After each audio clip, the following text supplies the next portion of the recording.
मौलाना सरदार अहमद साहब रहमतुल्लाह अलैह के पास ना एक बूढ़ी अम्मा अपना बेटा छोड़ गई। तो हज़रत साहब ने कुछ 2, 4, 5 महीने रखा। तो बाद में उसकी अम्मा को बुला के कहा कि भाई तू बेवा है, बेटा तेरा यतीम है, मैं नहीं चाहता कि इसका वक्त ज़ाया हो।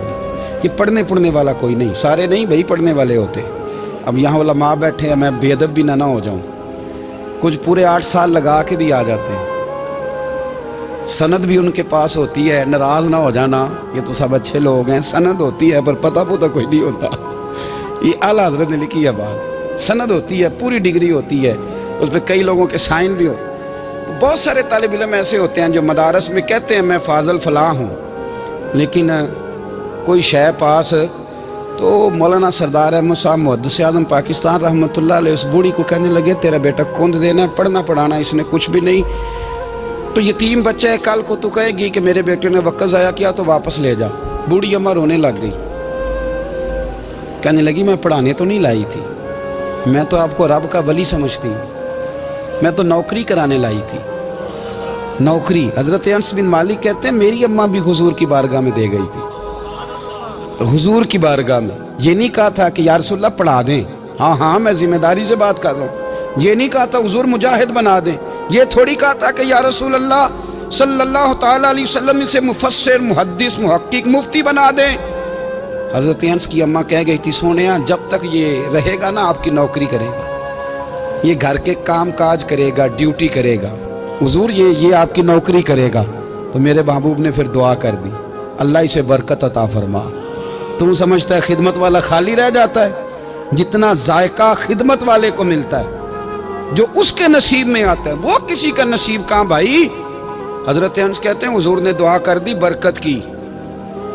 मुझे तो खेती बाड़ी आती भी नहीं थी, पर लोगों के बाग में साल में 1 दफ़ा फल लगता था, मेरे बाग में 2 दफ़ा लगता था। हुजूर ने दुआ कर दी अल्लाह इसे औलाद दे। फरमाते हैं मेरे बेटे, मेरे पोते, मेरे नवासे, मेरी बेटियां, फरमाते हैं मैं जिंदा हूँ और मेरी 100 औलादे मौजूद हैं। परेशान हो गया 100 सुन के बच्चे 2 ही अच्छे, 100 औलादे मेरी मौजूद हैं। हजरत अनस बिन मौलाना सरदार अहमद साहब के पास ना छोड़ गई बच्चा, कहने लगी हजरत जी मैं को पढ़ाने के लिए थोड़ा छोड़ गई हूँ, मैं तो इसलिए छोड़ के गई हूँ कि आप मेहरबानी करें, खिदमत कराएं। तो हजरत जी कहने लगे कोई ऐसा काम ही नहीं, खिदमत वाला क्या कराऊँ? कहने लगी पट्ठे पवा लिया करो जी। हूँ लड़ पेंदे ने, कहने ने बच्चे काम कर दें मदरसे का। हालांकि अब कहाँ बच्चे काम करते हैं, अब तो गुजर गया दौर, अब तो बच्चे काम कराते हैं। अब बच्चे भी नाराज़ हो रहे हैं, घूर घूर के देख रहे हैं। सही कह रहा हूँ आपको, बच्चे काम कराते हैं, बच्चे कहाँ काम करते हैं। कहने लगी ये चारा डाले करेगा आपकी भैंसों को। तो हजरत ने उसको कहा कि बीबी चारा मेरी भैंसों को डालने के लिए मैंने बंदा रखा हुआ है, तो तू जा ले जा। कहने लगी हाथ बांध के हुजूर मेहरबानी करें रख ले, चारा डालेगा। और पुत्र तवज्जो से चारा डालना हजरत की भैंसों को। रोने लगी, हजरत ने रख लिया, महीने का खर्चा भी देते। शाम को ना वो सारा दिन काम करता, शाम को आके पैरों में भी बैठ जाता, हजरत जी लाएं तेल थोड़ा सा, पैर ना दबा दूं। 8 साल साथ वाले पढ़ते रहे, ये बेचारा नौकरी करता रहा, मेरा रूप भी नहीं ते मेरा रंग भी नहीं, और मैनू यार मनान दा टंग भी नहीं। कभी कभी ना हजरत बिलाल हबशी फारग होते ना, तो नबी पाक की बारगाह में अर्ज़ करते हुजूर कोई काम तो नहीं, सारे हो गए, हुजूर जाऊं ज़रा, चले जाते। एक दिन सलमान फ़ारसी कहने लगे या रसूलल्लाह ये बिलाल कहाँ जाता है? फरमाया जा देख के तो आ।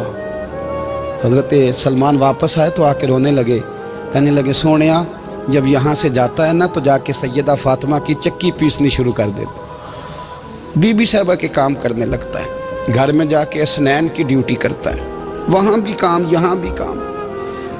वो चारा डालता रहा, उसने चारा डाला। हज़रत मुहद्दिस आज़म की भैंसों को दस्तार फजीलत का वक्त आ गया, सारे पगड़ियाँ सजा के आ गए, आज दस्तार होगी। ये ना पीछे होके बैठ गया, चूँकि पढ़ा ही नहीं था तो दस्तार का है कि दस्तार तो उसकी जो पढ़ेगा, हमने तो पढ़ा ही नहीं, हमने तो यार पढ़ा, घर पढ़ा, ड्यूटी करी। हज़रत मुहद्दिस आज़म रहमतुल्लाह अलैह के यहाँ जब ऐलान होने लगा ना कि अब दस्तार होगी, तो हज़रत ने पहला ऐलान उसका फरमाया। तो मजा वाला बंदा कपड़े भी कदी कदी बदल देना। वो कहता है जिस हाल में भी था मैं पलट के देखने लगा कि पढ़ा पढ़ाया तो है, कोई शय नहीं। तो ये माजरा क्या है? पीछे से उठ के आए तो تو کہتے ہیں باقیوں کی دستار کسی عالم نے کی، کسی صوفی نے کی، لیکن یہ بھینسوں کو چارہ ڈالنے والا جب آیا تو محدث اعظم نے فرمایا پگڑی کے بال کو کوئی ہاتھ نہ لگائے، یہ ساری دستار میں نے کرنی ہے۔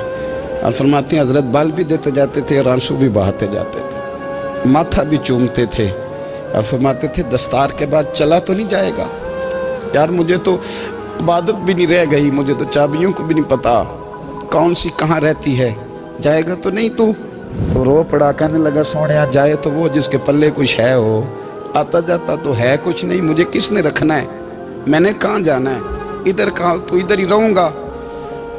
اس طالب علم کے سارے استاد بھائی کہتے ہیں اس نے دستار کرائی، پڑھا پڑھایا کچھ نہیں، پر جو مسئلہ اڑ جاتا تھا نا، وہ جو اڑ جاتا تھا نا، وہ جا کے اس سے پوچھتے تھے تو کتابیں کھولنے کی ضرورت نہیں پڑتی تھی۔ حضرت بلال حبشی کبھی سپاہ سالار بنے تھے کسی جنگ میں، کسی صوبے کے گورنر بنے ہوں، بولو تو صحیح ہے، ان کا تعارف کیا تھا؟ نبی کریم کے غلام، حضور کے نا جو ذاتی معاملات تھے نا، 20 انصاری نوجوان تھے جو ہر وقت نبی پاک کے پاس کھڑے رہتے تھے کہ حضور کو حکم کریں، 20 اور 34 سے لے کر 40 تک غلام ہر وقت حضور کی بارگاہ میں رہتے۔ حضرت بلال حضور کے ذاتی معاملات کی خدمت کرتے تھے، کوئی ایسی وہ جو تبلیغ کی یا دعوت کی یا جنگ کی یا جہاد کی کوئی ڈیوٹی نہیں وہ کرتے تھے، ذاتی خدمت سرکار کی۔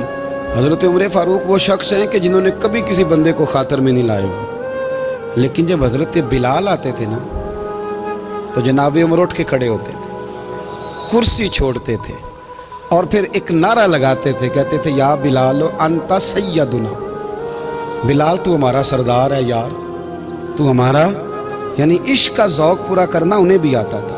اس لیے میرا مشورہ ہے، میری رائے ہے، اور جو میرا حکم ماننے والے ہیں ان کے لیے میرا حکم ہے کہ ذوق نہ کبھی بھی خراب کرنا، کبھی بھی نہ ذوق نہ خراب کرنا، اپنا لطف۔ میں نے کئی دفعہ، میں پہلی دفعہ مدینہ شریف حاضر ہوا تو ایک بابا جی میرے آگے آگے تھے تو ان کو نا دھکے مار رہا تھا، وہ سامنے کھڑے ہوتے ہیں نا، اللہ خیر فرمائے، اپنی اپنی ڈیوٹی ہے نا، ان کی بھی ایک ڈیوٹی ہے نا جی، تو وہ دھکے مار رہا تھا تو بابا اسے کہہ رہا تھا تیری خیر ہوئے پہرے دارا روزے دی جالی چوم لین دے، انہیں پھر دھکا ماریا تو پھر ان کہا تیری خیر ہوئے پہرے دارا۔